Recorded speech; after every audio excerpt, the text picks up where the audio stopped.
Bismillahir Rahmanir Rahim. Wassalatu wassalamu ala Rasulillah. Alhamdulillah, Allah subhanahu wa ta'ala has given us a beautiful day of summer so that we can come to the masjid and worship Allah subhanahu wa ta'ala. This is the most important prayer of the week. However, I do encourage you because in December, January, a lot of people go on holiday back to their country. So it's important we don't just come for Jummah, we come for all the other prayers as well. I know I've talked about this before that this is a small community. We only have one masjid. So we try and make an effort to populate the masjid. You can say this is one type of wajib kifaya. Wajib kifaya meaning we have a masjid. So we need to make sure that congregational prayer happens 5 times a day at this masjid. So we need to make sure that there are enough people to make a congregation 5 times a day, not just once a week. And for this to happen, at least some people in the community have to be willing to come to the masjid. Have to be willing to come to the masjid for Fajr, Dhuhr, Asr, Maghrib, Isha. Otherwise, there will be no congregation. And then the whole community will be liable and they will be called to account. The whole community will be called to account that why is it that there's a big enough Muslim community here? MashaAllah, we have at least 100 families. Why is it that? Despite the fact that there's 100 families, we still can't have a Jamaat for Asr. There's a Jamaat for Dhuhr, for Jummah, but then not enough people for Asr, not enough people for Maghrib, so on and so forth. So because some people have gone away for holiday, so we need to make sure the people who are left, that we come, at least, once a day is not something that's unreasonable, right? I know some people live far away. For them to come 5 times a day, it's impossible. But even if we come once a day, or we make some sort of roster that this brother will come in Fajr, that brother, he has time at Dhuhr, another brother is free at Asr, Maghrib Isha, most people are free at Maghrib Isha. We should at least see 2 lines at Maghrib Isha. Unfortunately, many times we only see 3 or 4 people. So this is something I encourage you that Rasulullah sallallahu alaihi wasallam said in a hadith, "Bashiril masha'ida fi dhulamil layli ila al-masajidi bin nuri tami yawm al-qiyamah." Glad tidings of those who walk to the masjids in the darkness of the night. So glad tidings to those people. So darkness of the night, like Maghrib, Isha, Fajr, it's very dark. Glad tidings to those people who even in the darkness of night, they have the Iman, they have the strength of belief in Allah and belief in the reward of Allah, that during these times they walk to the masjid. Okay, they come to the masjid for the prayers that are performed in darkness. So glad tidings to those people that they will have a complete light on Yawm al-Qiyamah. On Day of Judgment, it will be a very dark day. The Day of Judgment will be very dark. But the people who will have complete light are the ones who walk to the masjid in the dark in the dunya. That in this dunya, we make the sacrifice, we leave our homes in the dark, we leave our homes at Fajr time at 4:30, for 4:40 prayer, whatever. So we leave our homes in the dark and we face darkness in this dunya.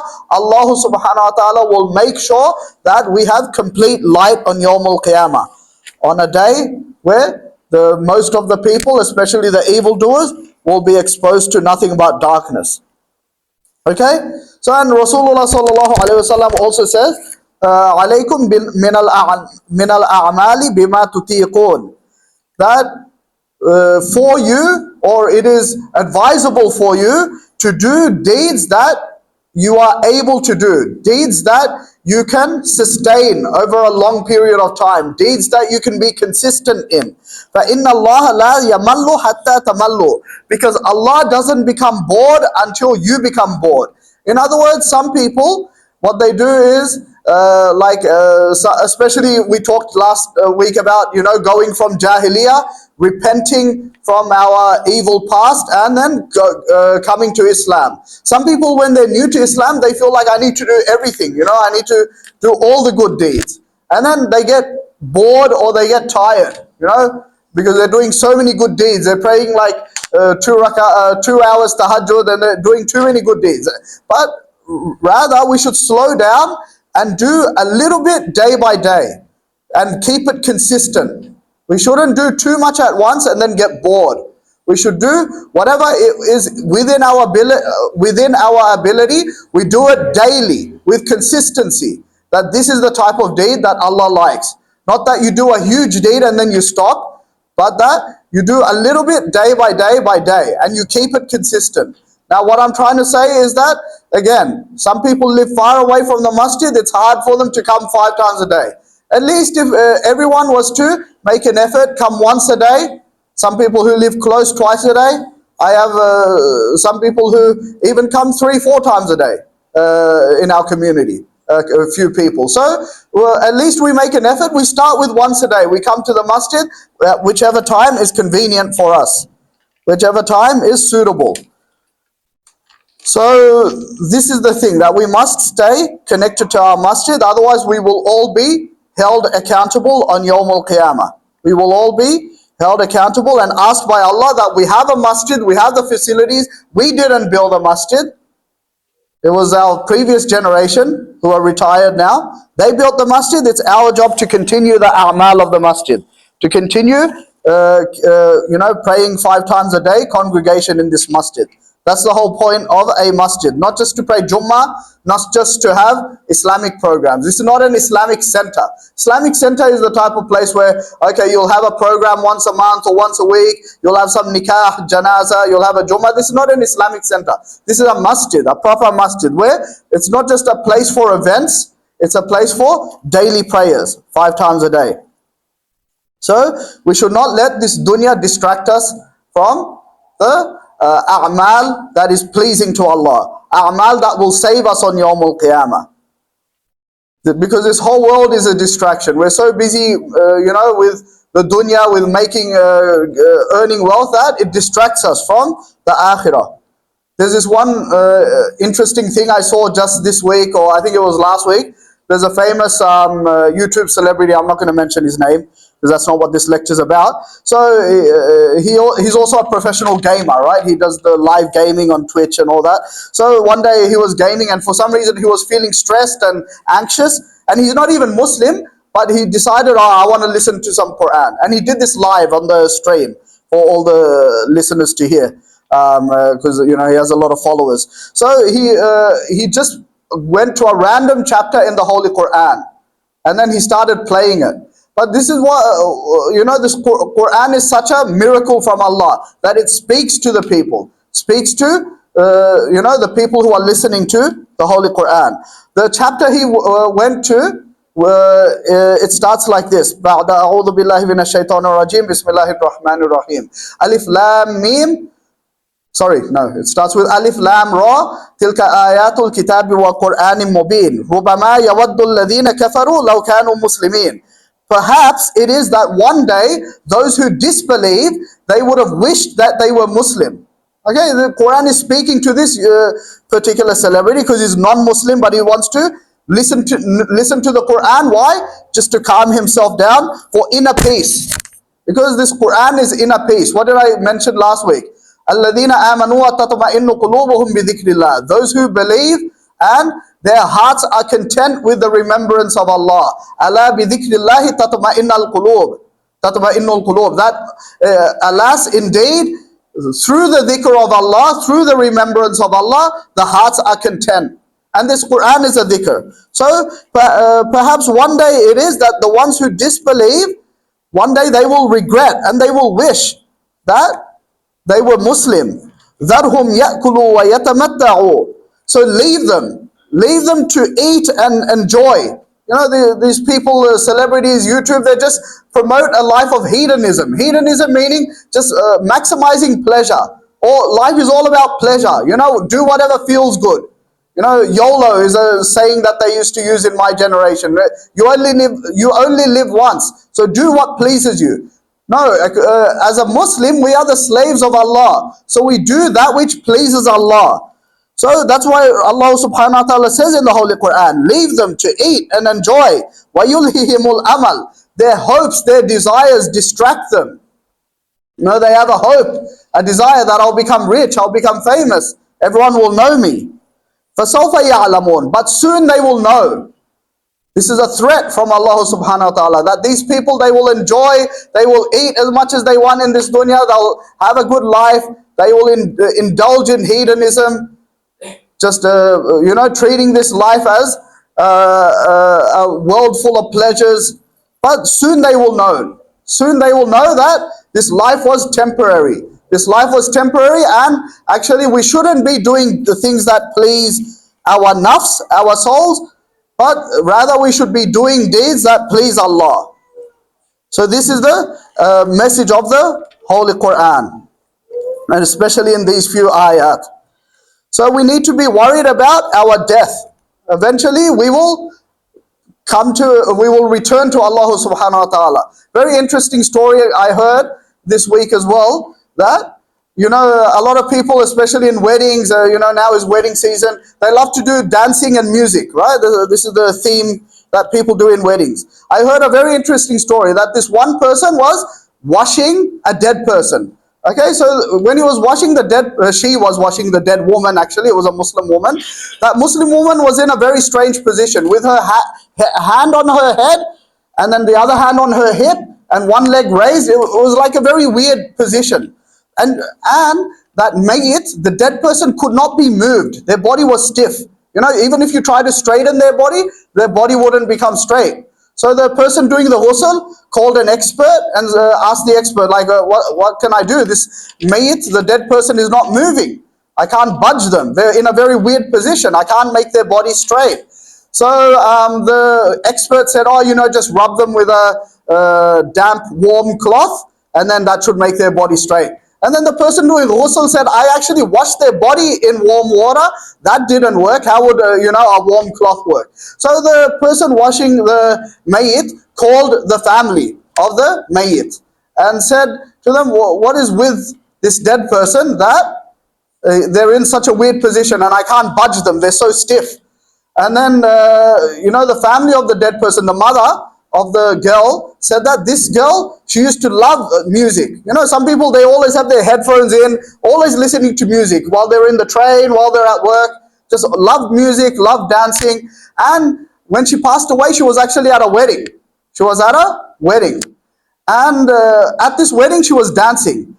And the exact pose that she was in while she was dead, she was actually doing that pose on stage at a wedding. And while she was in that state, she actually dropped down dead. She passed away suddenly. Obviously, just because a person is young and healthy doesn't mean they're going to live forever. So that person, by the qadar of Allah, she passed away in that state while she was dancing on stage. But the interesting thing is, after she passed away on stage, her body became normal, straight.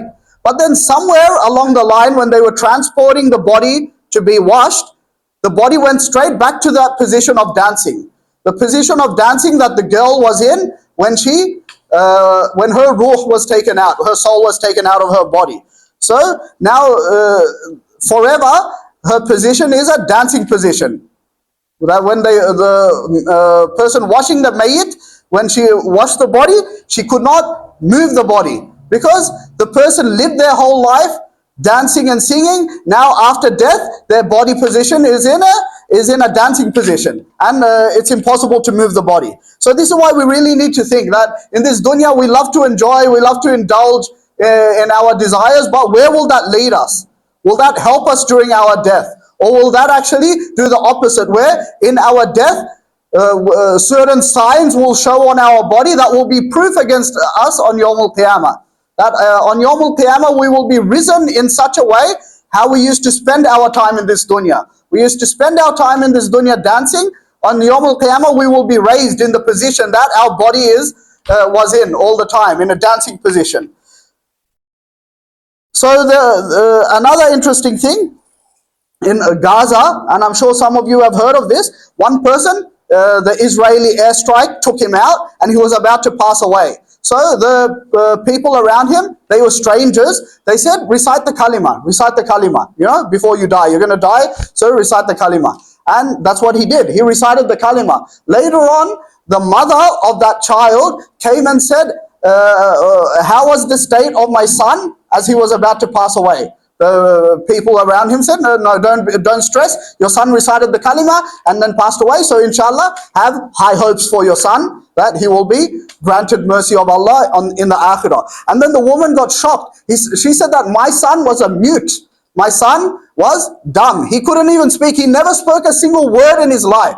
Never spoke a single word in his life, but he died with the kalima. Somehow the only thing he ever recited in his life was the kalima, and that was at the time of death. So this is the opposite, that if we spend our life in the obedience of Allah, even if a person is mute, a person is dumb, the sign of his Iman will come out when he's passed away.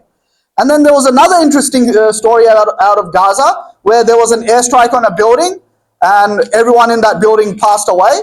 And then one of the rescue fighters, the rescue firefighters, he went around the building looking for people who were still under the rubble and still alive.